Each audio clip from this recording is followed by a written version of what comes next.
Hey guys, Dave over ClientTether. I was thinking about this season that we're in right now. It's still the tail end, the mid to late tail end of peak season for home services and other service-based businesses.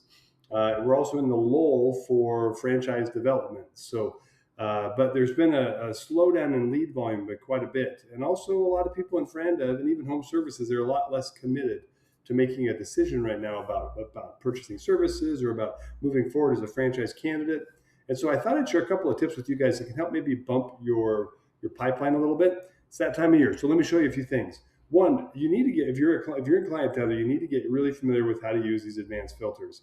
Now, this is the basic filters. You can even get more detailed here in the advanced filters and get into super specific things like create a date and lead source and have 7 different layers and get super, we call it segmentation, get hyper segmented here if you've got a large database.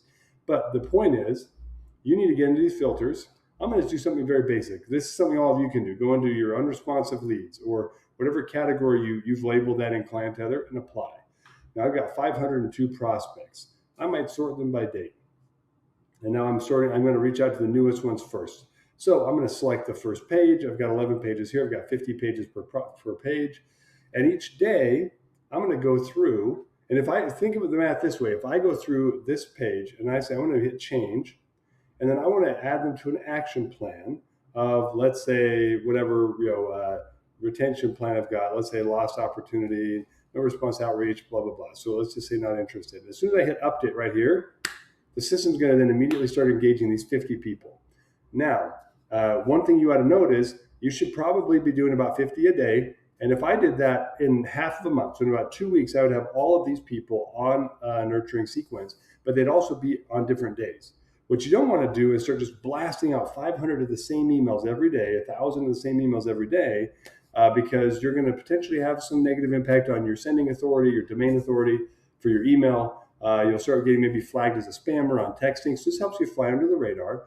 And also, when you create your automations, you want to make sure you're tokenizing subject lines and emails. You're using the tokens to reach out and personalize this stuff. The whole point here, though, is create some solid re-engagement content right now and start bumping up your pipeline. If you want to have a big Q3, Q4, you need to start pumping the pipeline right now.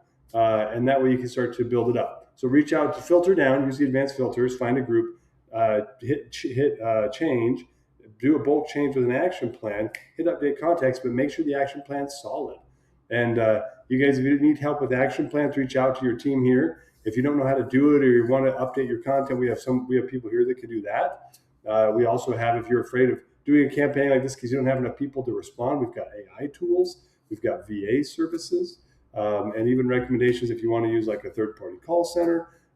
We've got all sorts of solutions to help you make sure you're building rapid pipeline using this platform. A lot of you drive it in first gear. Let's get you into second, third, fourth, fifth. Like, let's really use this thing.